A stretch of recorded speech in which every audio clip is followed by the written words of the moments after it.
Shri Gurubhyo Namaha. Deepavali is gloriously celebrated across the entire country as the festival of lights. This day signifies our spiritual transcendence, our travel from darkness to light. Tamasoma Jyotirgamaya. External light enables us to perceive objects through our eyes. When our eyes are closed, we cannot perceive external objects. Yet, we perceive various objects in our mind which are illumined by the light within. This light is nothing but the awareness I, which illumines every thought in the mind. Moreover, it is this light that illumines everything that we perceive. Tasya bhasa sarvamidam vibhati. This awareness is the substratum for all our thoughts, actions, and emotions. The brightness of external light may increase or decrease, or it may even fade away completely like in sleep. But the light of awareness constantly exists. The changes of the body, the appearance and disappearance of thoughts do not affect this unchanging awareness which remains unaffected. This awareness is the truth. This awareness is the self. This awareness is our own true nature. To help us recognize our true nature and also to uphold dharma, this truth incarnated in an enchanting blue form named Krishna. Narakasura was a demon who had terrorized the three worlds and was also holding 16,000 young women as captives. It is on this day of Deepavali that Lord Krishna, with Satyabhama by his side, waged a war against Narakasura.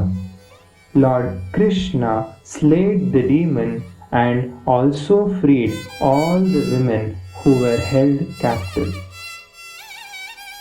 Similarly, all of us are held captive by the demon named ignorance.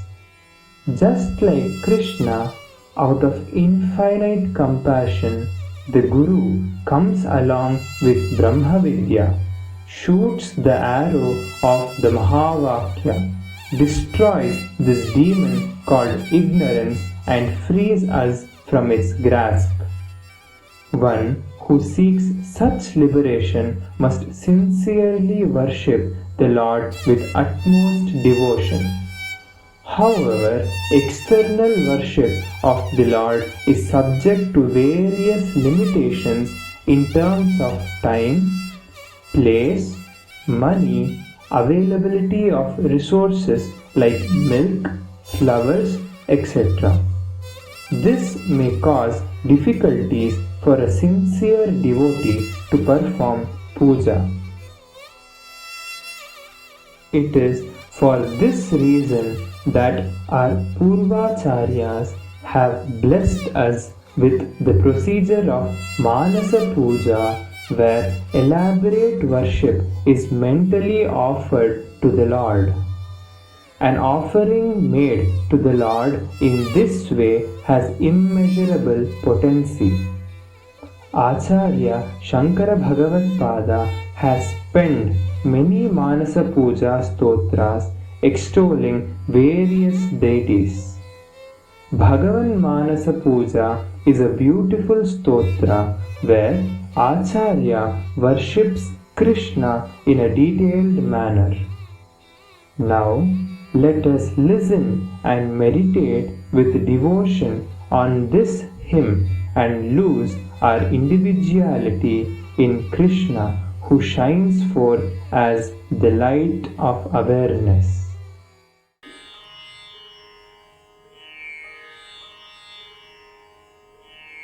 हृदं भोजे कृष्णः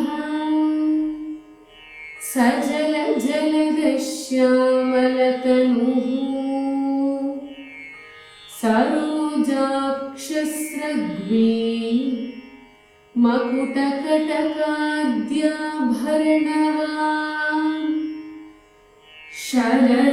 शरद्राकानाथ प्रतिमवदन श्रीमुरलिकां वहन् ध्येयो गोपी गणपरिवृत कुङ्कुमचितः पयाम्भोधेर्द्वीपात् मम हृदयमायाहि भगवन् मणिव्रातभ्राजत् कनकवरपीठं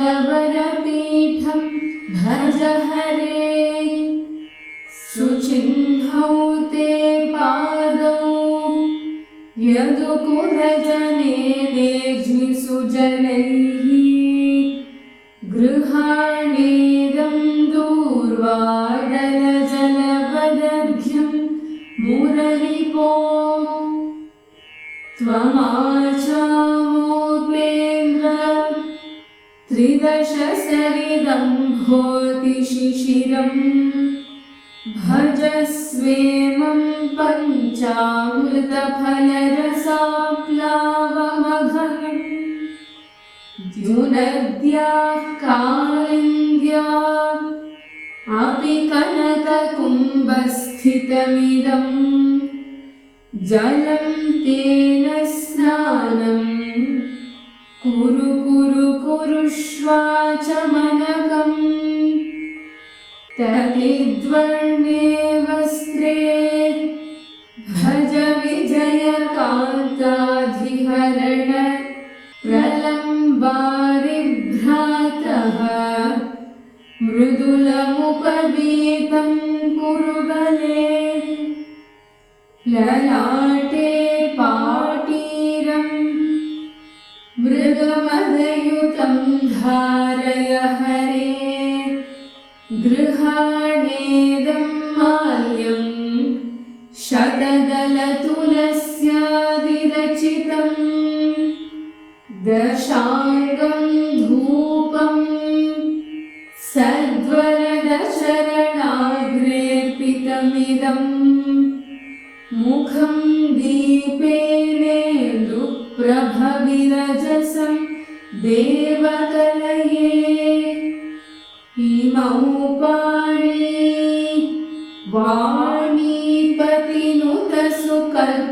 वाणीपतिनुतसुकर्पूररजसा दिशोऽध्याग्नेदत्तं सलिलमिदमाचामगृहरे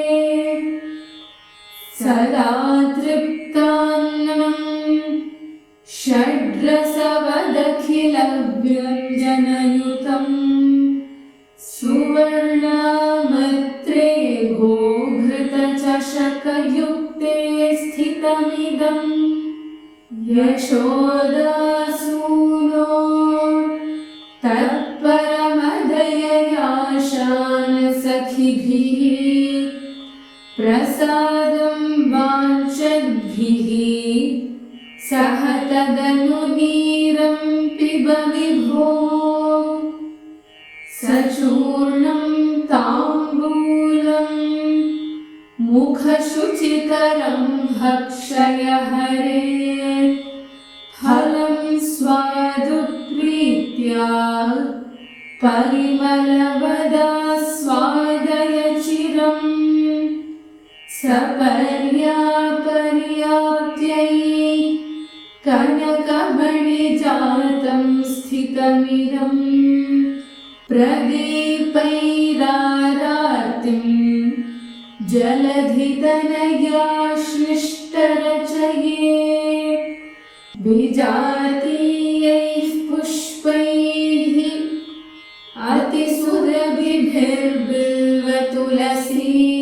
अतिसुरभिर्बिल्वतुलसीयुतैश्चेमं पुष्पाञ्जलिमजितते मूर्ध्नि निदधे तव प्रदक्षिण्य क्रमणमघविध्वंसिरचितं चतुर्वारं विष्णो जनिपथगतेश्चान्तविदुषा नमस्कारोष्टाङ्गः सकलदुरितध्वंसनपटुः कृतं नृत्यं गीतं स्तुतिरपि रमाकान्तकनीयम् तव प्रीत्यै भूयात् अहमपि च दासस्तव विभो कृतं छिद्रं पूर्णं कुरु कुरु नमस्तेऽस्तु भगवन् सदा सेव्यः कृष्णः सजलघननीलः करतले दधानो दध्यन्नं तदनु नवनीतं मुरलिका कदाचित् कान्तानां कुचकलशपत्राणिरचना समासक्तस्निग्धैः सह शिशुविहारं विरचयन् सदा सेव्यः कृष्णः सजलघननीलः करतले दधानो दध्यन्नं तदनु नवनीतं मुरलिका कदाचित् कान्तानां कुचकलशपत्राणिरचना समासक्तस्निग्धैः सह शिशुविहारं